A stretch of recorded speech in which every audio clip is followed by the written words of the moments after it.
very good morning to everyone present. We welcome you to the opening ceremony of the Aerospace Society's second edition of the annual Aerospace and Aviation Convention, CelesteCon 2022. AEROS is the Aerospace Society of Delhi Public School Arkipuram, formed under the able guidance of Mr. Anil Verma in 2009, with the aim of creating a space research-based environment in the school. We are a group of outer space aficionados, science and engineering lovers, problem solvers, and technology enthusiasts who prefer to build rather than watch. Since the club's inception, we have crossed countless milestones, have an active community of more than 50 members across grades 6th to 12th, and are continuing to push boundaries and increase our reach.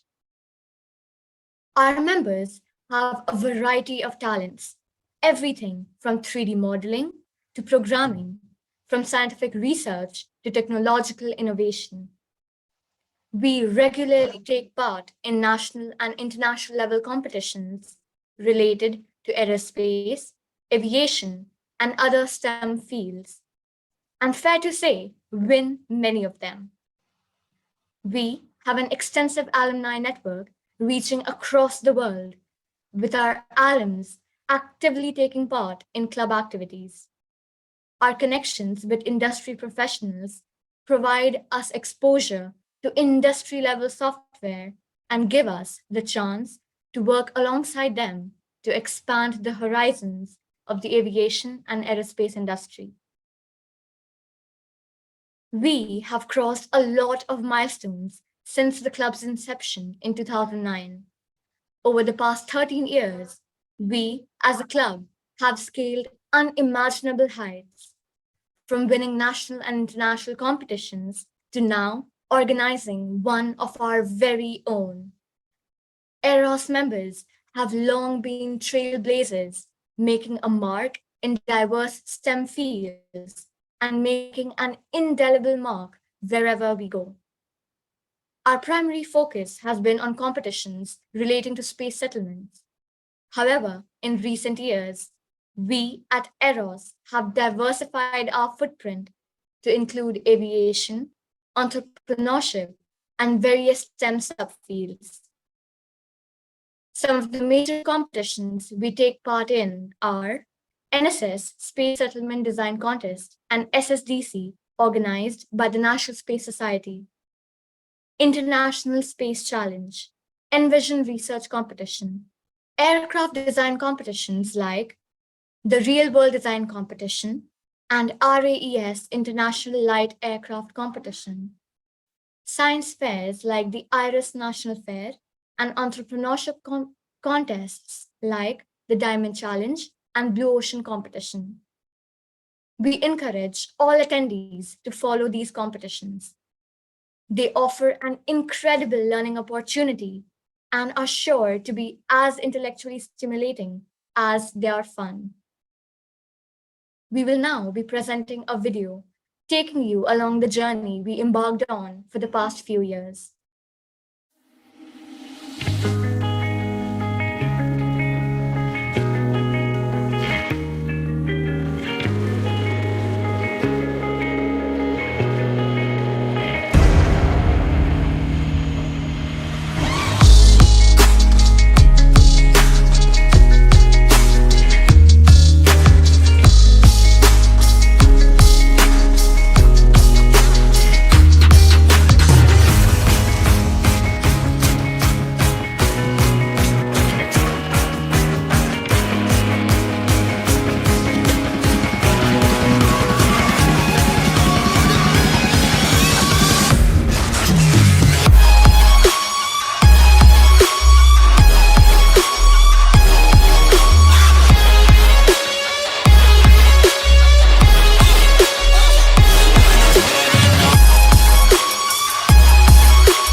Last year, we held our first ever annual aerospace event called CelesteCon, featuring 10 competitions and a set of workshops. The events included contests such as UAV design, space settlement design, computer aided design, quiz, surprise, and so on. We received over 900 registrations from across the nation, and prizes worth 1.5 lakhs were given to the winners. Having organized a phenomenal inaugural event last year, we sought to further our cause. We plan to increase our participant base, reach out to more schools, to more fellow aerospace geeks. Our event started out as an initiative to build a platform for like minded high school students to try their hands at. Now, with just the second time around, it has gotten bigger and better. We are generalists who appreciate a wide range of engineering and entrepreneurial fields. Thus, in this edition of our event, we included a business power pitch event for high school entrepreneurs. We focused on space infrastructure besides space settlements, invited industry professionals to conduct workshops and talks, and hosted our very own school innovation research competition, Cosmovate. This year, with 11 path breaking events, ranging from space technology and 3D design to Cosmoverse and Volatus, our flagship settlement and UAV design events, we wanted to make CelesteCon as inclusive as possible for STEM enthusiasts with a diverse field of interests. And today, we can proudly say that we have done justice to that aim. With over 1,100 participants from schools across the globe, the second edition of CelesteCon has undoubtedly been a smashing success. Over to her. Padma ma'am has been a constant source of guidance and support, easing our colossal task of organizing CelesteCon. I now invite ma'am to speak a few words. Good morning, children, who has been kind enough to join us so early in the morning and give our children the blessings and the guidance so that they will think better. And this is also a club which tells us how to go into the space. And this lot are the ones who are energizing the school all the time by talking about how things happen in the space and how each one of us probably who have a dream of going into the space sometime in our life, how it can actually come true. So they are people who are constantly thinking about how to use the technology that is available and create more so that all this can happen in our own lifetime at a very cheap cost. Isn't that so? Otherwise, expensive ones only Elon Musk kind of people can do, isn't it? So we need something which is inexpensive so that we can just fly and reach the moon or the space. But jokes apart, they're doing a great job thinking about what is there beyond our domain in the universe. Thank you so much, children, for organizing such a great event, which is going to be a forerunner for all the other schools who are participating.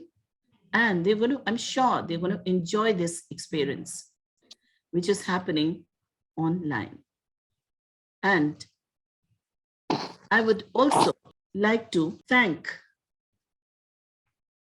Mr. Vikram Rai, who's the country head of GE Aviation, who's present with us as a speaker who's going to be guiding you and telling you how to use all the knowledge available and all the experiences that he has in this field.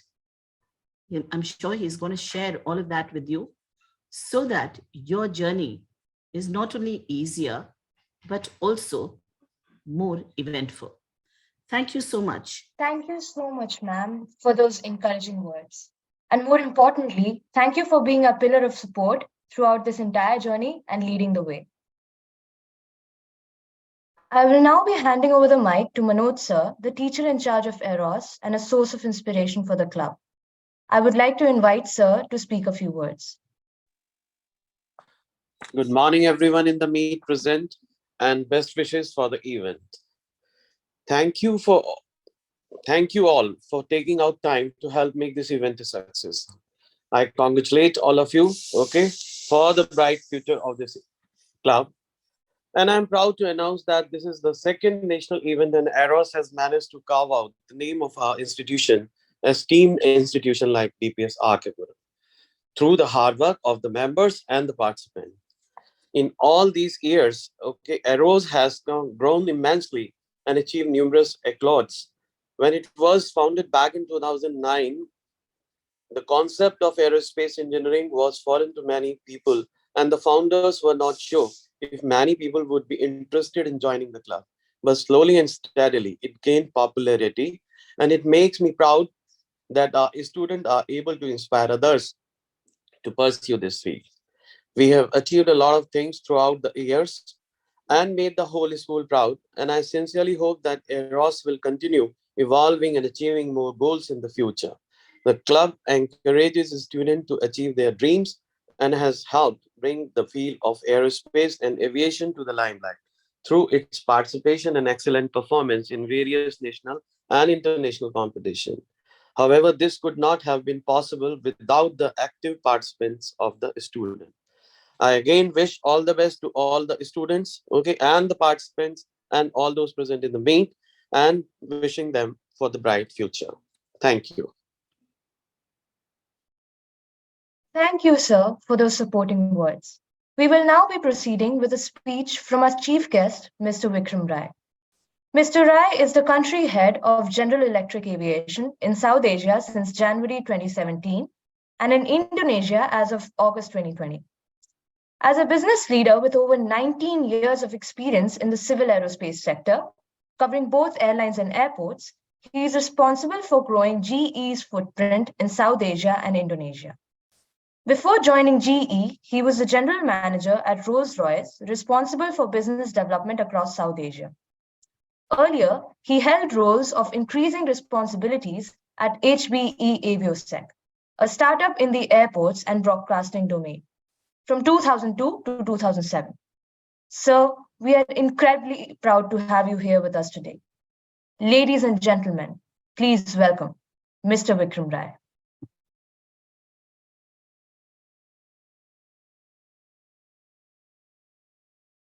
Sir, you're muted. Yeah, thank you very much for having me, team, DPS Eros. Samriti, thank you very much for the lovely introduction.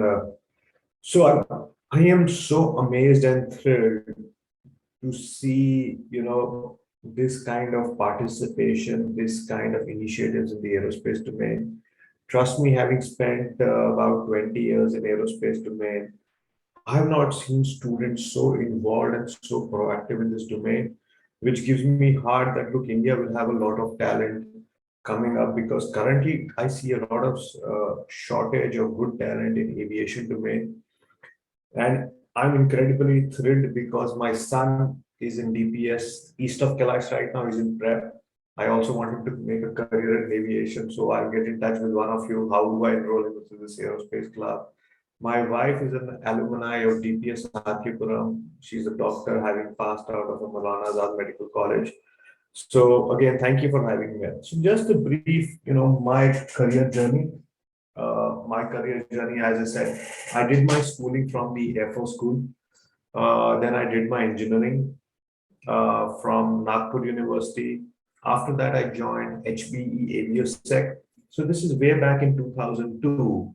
And for you, probably this generation Z, you may feel, oh my God, what is he talking about? But trust me, getting onto a flight in 2002, which is not many years back, used to be a privilege, right? I had my first flight as a gift from my dad when I was 5 years old, Delhi, Dehradun on Dornier.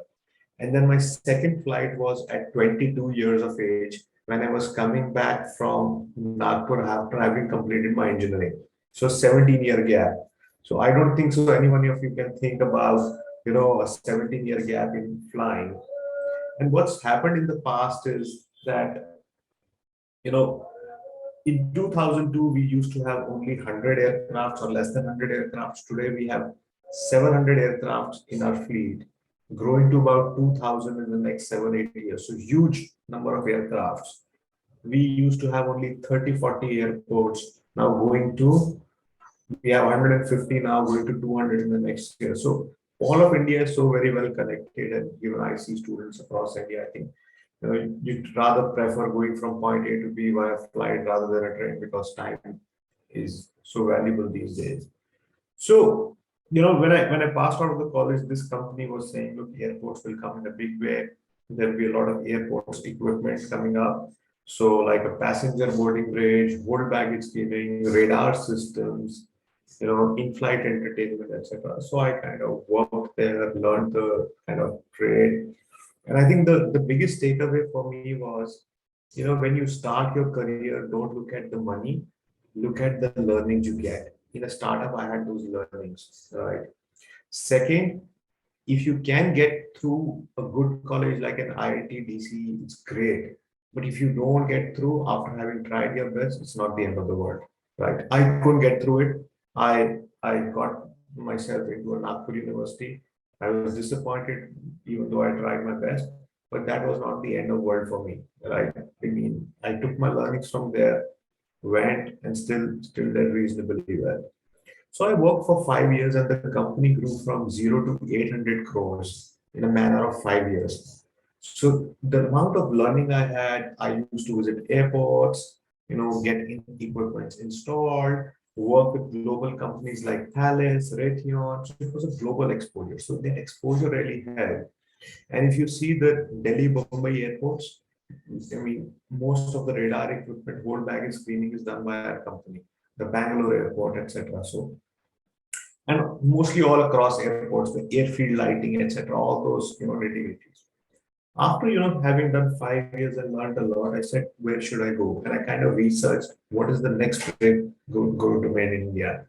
So once airports get built, what will happen is aeroplanes will come in. So I thought my next career profile should be in the airframe, aeroplanes, making aeroplanes, aircraft engines. Many of people are not aware that the engines are sold separately than the airframe. So Rolls-Royce, Pratt and Whitney, GE, these are all engine makers. So once an aeroplane gets sold, the airline decides which engine should power the aeroplane. So an engine is a very important part of the airplane. They don't fly without them. So that's how I discovered, and I started applying to companies like Rolls-Royce, GE, Pratt, etc. And again, one thing we should all remember, I got rejected with GE and got through interview at Rolls-Royce. There were 8 interviews, right? And the first interview, GG, I was very disheartened. I couldn't go to get through the interview, but I learned my lessons, right? So got through Rolls-Royce, worked there for 5 years, and established a good network. I was the youngest general manager then. At the age of 27, I became the general manager of civil aerospace across Indian subcontinent. Learned a lot, sold a lot of aeroplanes. I mean, we had Jet Airways, sold it at Sri Lanka, Biman. And then again, I thought, what's my next career opportunity? Then G approached me. The way I had network, I got through sales director role there. Worked there for 5 years. I have had the honor and the privilege of doing the world's two biggest deals ever in aviation history. That was with Indigo, first about 280 aircrafts and then 310 aircrafts. And in 2020, I got awarded as the Economic Times 40 on 40 business leaders of India, top business leaders of India. So just because of the unique and niche experience aerospace offers. Now, when see the amount of opportunities India will have. India is one of the top 5 economies in the world today, going to be the third largest economy by 2030, and in 2040 will be really the top 2 economies. And when the GDP of economy grows, aerospace travel, air travel becomes prominent, number of aircraft grow. So I mean, students like you will have so much career opportunities. Let's talk about what are the career opportunities in aerospace domain, right? So in aerospace domain, if I just mark out, there'll be like 4, 5 domains which will have career opportunities. Number one, airlines, right? And in airlines, obviously you have pilots, but there are a lot of background work like AMEs, aircraft maintenance engineers, head of engineering, head of operations, head of flight safety. You work in various domains of airline, then commercial planning, network planning, which networks should your airplanes fly to make money. Then you have, contracting, how to buy airplanes, how to make the best deal for your company. All those stuff is so much in an airline. So airlines are much more than a pilot and a cabin crew. They have so much going on, so complex. As I said, engineering who supports all the technical operations like how your clients, network planning, aircraft buying, engine buying, maintenance contracts, safety, huge opportunity. And these are very niche, high-paying jobs. The moment I go out of airlines, the other sector is airports, managing airports, what equipment to buy, how to have good turnaround times because you have millions of passengers going through the airport. How do you ensure a hassle-free experience for them? How do you make airport operations work? The front line and the back line. The front line being, from takeoff, back line means after landing. So for example, passenger boarding bridges, you conveyor belts, managing all that, the passenger turn time through. Then I go to the commercial side. Look, I mean, India is, you will have so much. Somebody needs to sell these, somebody needs to make these planes, right? So the Boeings, the Airbus, the GE, the Rolls Royce, the Pratt and Whitney. After that, you have top MROs, which are called maintenance repair organization, where all these aircrafts, engines get serviced, all the airport equipment service. These are setting foot in India. And I would be more than happy to invite you guys to come and visit our MRO in Nagpur, which is an association with Air India, see how engines are serviced, how airframes are serviced, how that's done. So give me a call, I'll set up some time and I'm more than happy to take these students there.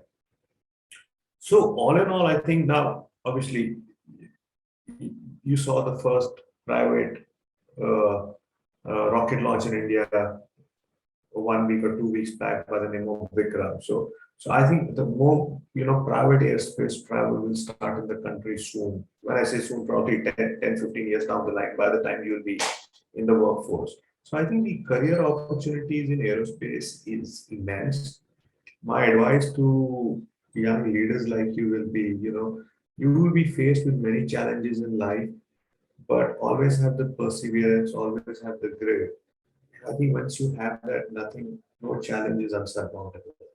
So thank you for having me. I don't want to go on and, bore you to. So, but anyways, I'm open to any questions if you have. Thank you, sir, for that amazing talk. We'll be taking some questions now. All the attendees, they can put in the questions in the chat box itself. Okay, so there's this question. So where do you see the Indian aviation sector in the next 10 years Was from even now? no question. I was either so good or nobody listened to me. No, I'm getting the questions on the other platform. So the first question is, where do you see the Indian aviation sector in the next 10 years? Basically, Anish, how we've been able to utilize theory courses is there are a lot of courses that lead to aircraft maintenance engineering, type certifications, etc. So basically, what happens is you can do these courses and practically you can go work for an airline. There are courses in engine management, there are courses in flight certification, so that really helps. What is the procedure that you have to take in making an engine? How you work on that? So this, I think safety is the topmost priority in aviation because if you see, it's the most safest mode of transport, right? And there are safety guidelines set by the regulators, which is like the FAA, Federal Aviation Authority, EASA, European Aeronautics Space Agency, those guidelines are set before you make an aircraft or engine, and it has to be per those guidelines. Yeah, then you can continue. Yeah. So one of the first questions was, where do you see the Indian aviation sector in the next 10 years? Okay. So I think Indian aviation sector probably will be one of the top three markets in the world. And what I see is, as I said, currently we have 700 aircraft. We will have 2,000 aircrafts in the next 10 years, 2,000 plus aircrafts. You will have, five, six airlines, topmost airlines, and you probably will have a lot of connectivity in tier two, tier three cities. So I see a massive boost in aerospace domain, especially in the aviation domain in the next 10 years. So huge demand for talent, huge demand for aircrafts, huge demand for maintenance related, high tech maintenance related activities. Perfect, perfect. And so this is a question from my end. So looking at your career trajectory, Rolls-Royce and then GE Aviation. Um, and Rolls-Royce and GE, that is sort of, like the Sachin McGrath debate of the aviation industry. So why that career change, if not for a personally? So I missed the second part. Why that career change, as in? Like why the move, if you just look at the scale of the engine manufacturing sector, so Rolls-Royce in itself is a very big industry, is a very big company. So why the move from from Rolls-Royce to GE? Okay, so probably when you are in your career domain, you have to really understand which company offers you a better career opportunity, right? So Rolls-Royce is a great company to work for, but it was doing engines for only wide body or the long haul aircrafts, right? And in 2010, when I made the move, India had the opportunity to do more narrow body aircrafts, right? And GE has both narrow body and wide body aircrafts versus Rolls-Royce who did engines for wide body aircrafts only. So that's why I had more to do in GE than in Rolls-Royce. But I had a great time in Rolls. Yeah, that is actually a very interesting reason. Right. So there's another question. Do you think an aviation or aerospace startup has a chance in India? Why not? I think it depends what that startup is, right? So if let me say that startup has something to do, I'll just put a hypothetical idea. You invent a software that saves fuel for airlines. Why not? Right? Fuel is the single most highest cost contributor for airlines. And if you can come up with certain softwares that can really help save fuel, optimize fuel, why not? Right, sir. And recently, we have been seeing a lot of startups in the aerospace and aviation sector, especially, companies like Agnikul. I believe they recently secured a funding as well. But yeah, coming to that point, many of these startups, they end up facing a lot of financial problems. What are the things, the government maybe could do to combat those issues? See, I think one of the reasons where you see startups are few in the aviation domain is because it's a very highly capital intensive industry, and a very high technological advanced industry. So the entry barriers are huge, right? But in that sense, I think, one of the things, I mean, what we can do is, for example, there is a plan to have India's own regional aircraft, where Indian companies will kind of come up with their own regional aircraft. There is a plan to make our own engines, aircraft engines, right? To be more self-reliant in India. So I think if geniuses like you can work together and say, make up, okay, tell the government, okay, this is our aircraft design, this is our engine design, get from, because this kind of funding will either come from very big private sector or from government, right? So that's, I think what government can do probably is, I think government is doing a lot in terms of, setting up the infrastructure, etc. And probably, start. I mean, you had the India's first private lock-in rounds 2 weeks ago, So I think government is doing what it can do. I think in my view, what government can do more is encourage more of technological advancements in in colleges, in schools, have a specialist branch of aviation in schools, maybe a subject on air transport engineering, aircraft engineering, and see how that goes.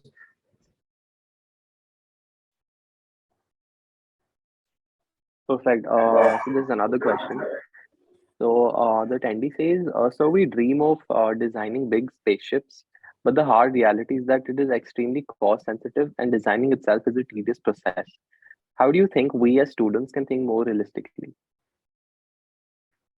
See, my only 2 cents to this is when we made the Mangalyaan in India, right? It costed, I think it costed 1/10 of what NASA built for the Mars space. So when you are a student, don't limit your thinking, right?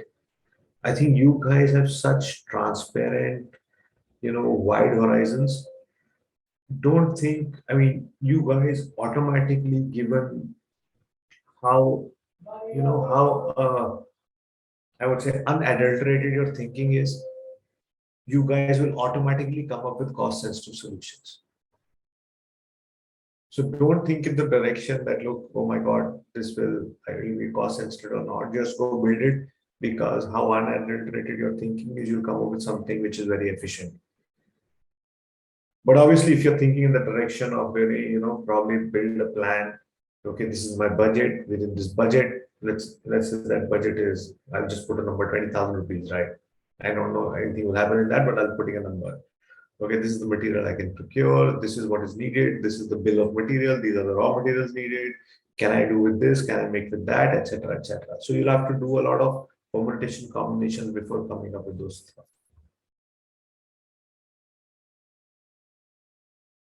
Right. So another attendee asked that what is GE doing for sustainable aviation and the goals that the ICAO has set?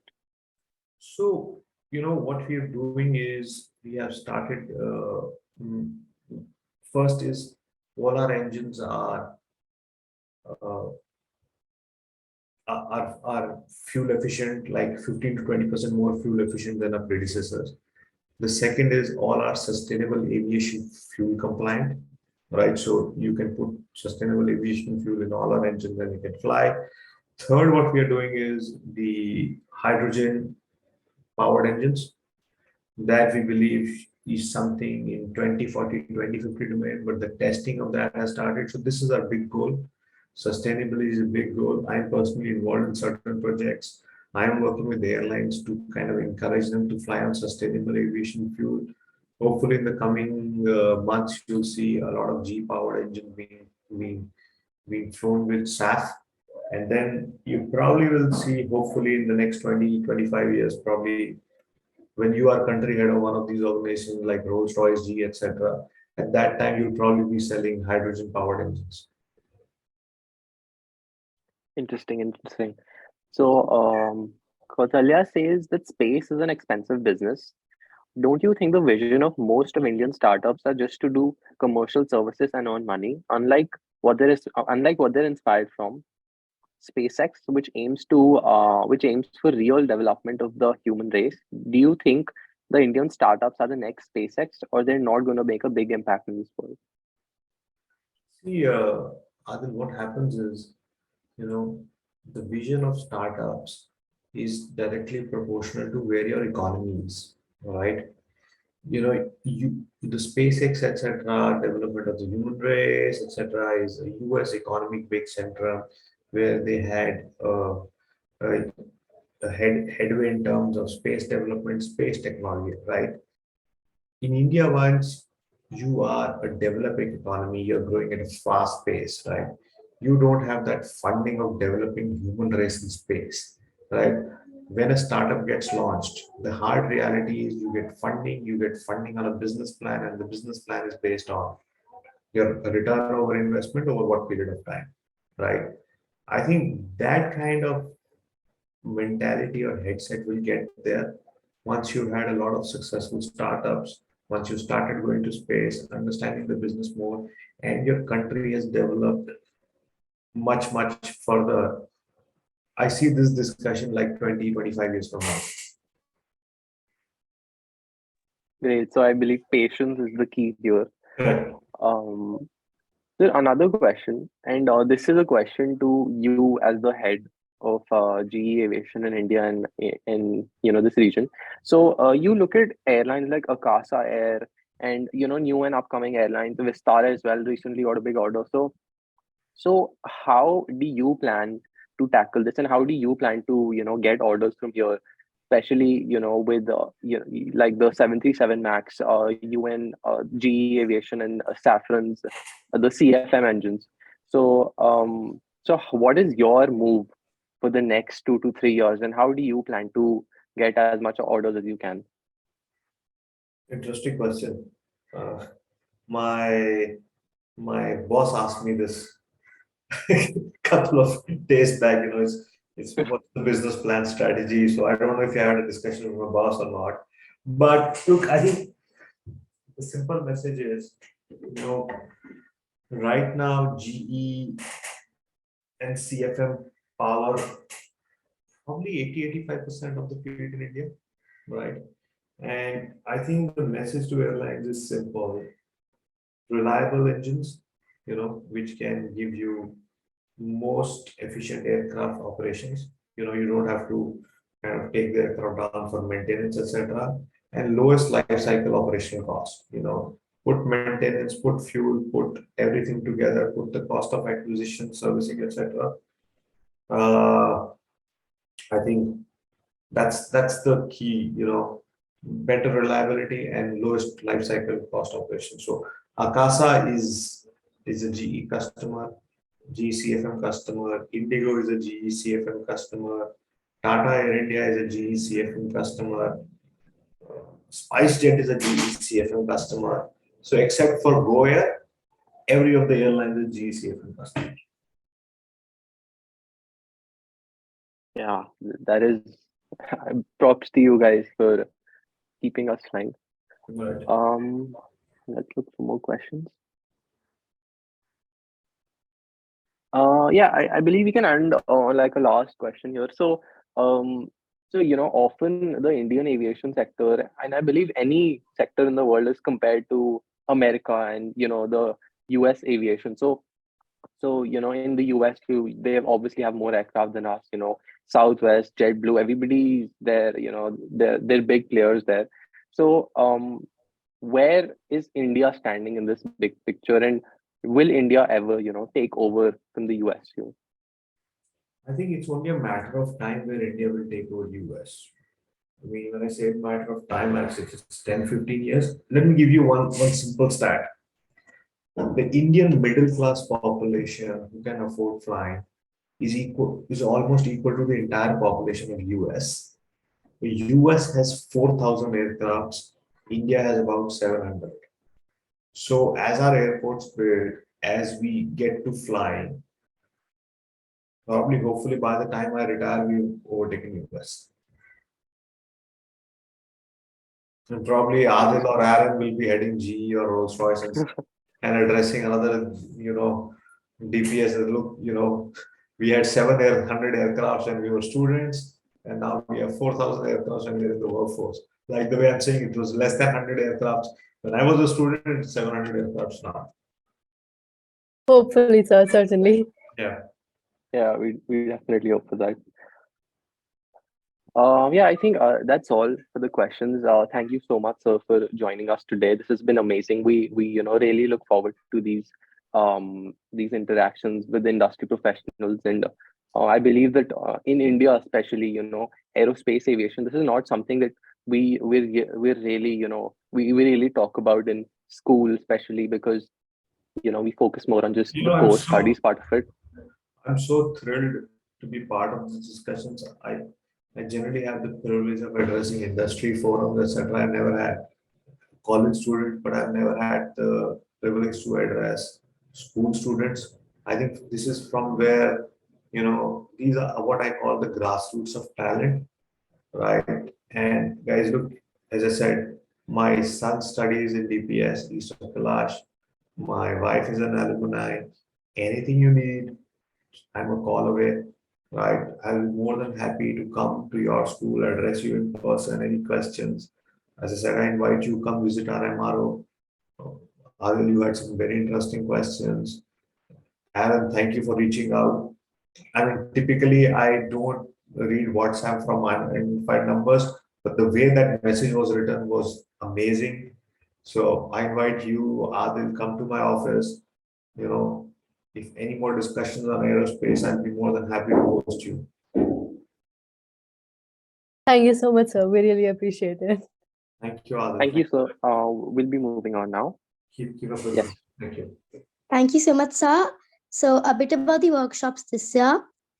Symposium 2.0, a series of workshops for this year, touched upon some of the most fascinating topics in the field of aerospace. Our first workshop, conducted by Mr. Animesh Garg from the University of Arizona, took, took the attendees to the intricacy of the James Webb Telescope. Next up, we had Spartificial Innovation Private Limited conduct a workshop on the application of artificial intelligence in space technology, integrating two of the most revolutionary disciplines. In our third and final session, Professor Satya Chakravarthi from IIT Madras delivered an incredibly informative and inciting presentation on electric aircrafts and the future of emission-free aviation. Since all these workshops are publicly available on YouTube, we recommend all the attendees to give them a watch. We would like to extend our gratitude to our sponsors who also helped in making this event a reality. Our first main sponsor was Boots and Crampons.